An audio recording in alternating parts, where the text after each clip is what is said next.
പറയുകയുണ്ടായി പ്രദീപ്, ഈ പടം ഒന്ന് റിലീസായ ശേഷം ആ പടം അതിനോട് ആഫ്റ്റർ എഫക്റ്റുള്ള ആ ഫിലിമിൻ്റെ ഒരു പിന്നെ ഇമ്പാക്റ്റ്, സ്വാധീനം, അതിനെയൊക്കെ നമ്മൾ കൂട്ടമായിട്ടിരുന്ന് ഒരു പക്ഷേ ബാറിലിരുന്നോ ഒറ്റയ്ക്ക് മാറുന്നോ ഒക്കെ സംസാരിക്കും. അങ്ങനല്ല, ഒരുമിച്ചിരുന്നു. ഇതൊരു ഫാമിലി ക്ലബ്ബാണ്. പിന്നെ ആ ചിത്രത്തെ പറ്റി വന്ന വിമർശനങ്ങളും നിരൂപണങ്ങളൊക്കെ നമ്മൾ വായിച്ചു കാണും. എല്ലാവരും ഒരേപോലെ ഹൈലൈറ്റ് ചെയ്യുന്ന ഒരു കാര്യം അതിലെ കുടുംബാംശം തന്നെയാണ്. എല്ലാവർക്കും ഇഷ്ടപ്പെട്ടതാണ്. എന്നെ ഉണ്ണികൃഷ്ണൻ എഴുതി പറയുന്നതുകൊണ്ട് അനൗചിത്യമൊന്നുമില്ല. ഞാൻ ആ കഥാപാത്രം പിന്നെ അവതരിപ്പിക്കുന്ന സമയത്ത് ഉണ്ണി എന്നോട് പറഞ്ഞത് കുറച്ച് വ്യാവസായികമായ ചിന്ത വെച്ചിട്ട് ഉമ്മൻചാണ്ടിയുടെ ഒരു രൂപം എന്നൊക്കെ ഉള്ള ചെറിയ ഇടനാഴികളിൽ സംസാരം ഉണ്ടായെങ്കിൽ തന്നെ I asked him frankly, do you really mean to say that I should make that impact? ഇല്ല സാർ, ഒന്നുമില്ല, അങ്ങനെ ഒരു നിർബന്ധവുമില്ല. I am giving you a blank. ആ കഥാപാത്രം മുഖ്യമന്ത്രിയാണെന്ന് മാത്രം മനസ്സിലാക്കരുത്. പിന്നെ ഞാൻ എൻ്റെ ഒരു മനോഭാവം പോലെ അതിൻ്റെ രീതികളൊക്കെ വെച്ച് ഞാൻ അങ്ങ് പെർഫോം ചെയ്തെന്നുള്ള സത്യമാണ്. പക്ഷേ ഞാൻ പരസ്യമായിട്ട് പറയാൻ തയ്യാറാണ്. ഞാൻ ആ ക്യാരക്ടർ അവതരിപ്പിച്ചുകൊണ്ടിരുന്നപ്പോൾ ഐ വാസ് മോസ്റ്റ് റിലാക്സ്ഡ്. ഏറ്റവും അങ്ങേയറ്റം എനിക്ക് അദ്ദേഹം ഒരു നല്ല വെള്ള വസ്ത്രം തിന്നു. ഉമ്മൻചാണ്ടി എന്നുള്ള ആളിൻ്റെ ഒരു രീതിയിലുള്ള സാദൃശ്യവും മനഃപൂർവ്വമായിട്ടുണ്ടായിരുന്നെന്ന് കരുതിയിട്ട് വിഗിൻ്റെ കാര്യത്തിൽ ഞാൻ അല്പം ശ്രദ്ധിച്ചു. ഞാൻ ശ്രദ്ധിക്കുന്നതിന് മുമ്പ് എനിക്ക് കിട്ടിയ വിഗ് ഞാൻ വളരെ ഹാപ്പി. അതിന് തെലുങ്ക് വിഗ്ഗാണ് കിട്ടിയത്. നല്ലപോലെ എണ്ണ തേച്ച് ഒതുക്കി വെത്തി. അതിന് നേരെ കോൺട്രാസ്റ്റ് ആവും ഉമ്മൻചാണ്ടി ഉറക്കത്തിൽ വിളിച്ചാൽ പള്ളി വെച്ച് വെച്ചാൽ മുടികൾ 4 ഭാഗത്തേക്ക്. അപ്പോൾ അത് തന്നെ എനിക്ക് ആദ്യമേ എന്നെ ഒഴിവാക്കിയപ്പോൾ എൻ്റെ മനസ്സ് ഫ്രീ ആയി.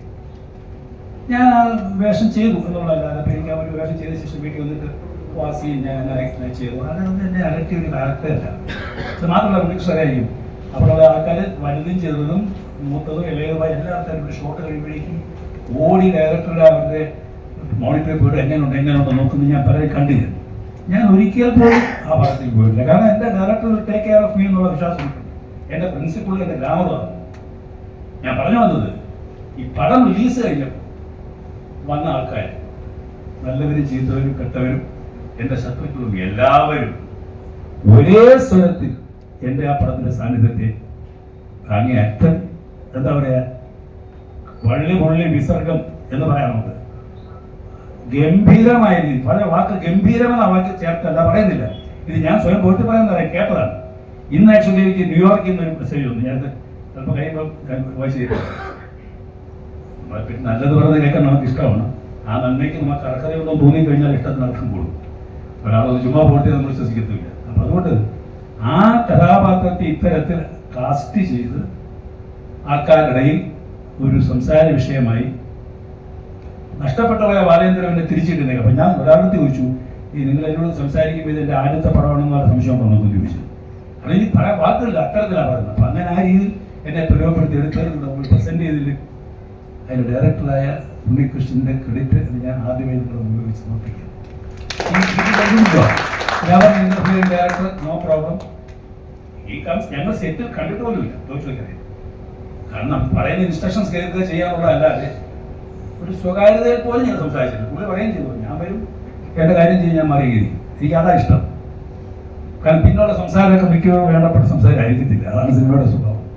അപ്പം അതുകൊണ്ട് അതിന് ഞാൻ അത് പല നിരൂപണങ്ങളിലും പിന്നെ ഉണ്ണിയപ്പത്തെ എടുത്ത ആൾക്കാർ പറഞ്ഞിട്ടുണ്ട് കാര്യത്തിൽ. പിന്നെ പടത്തിൻ്റെ ടോട്ടാലിറ്റി അത് ഞാൻ നിശ്ചയിക്കുന്നത്.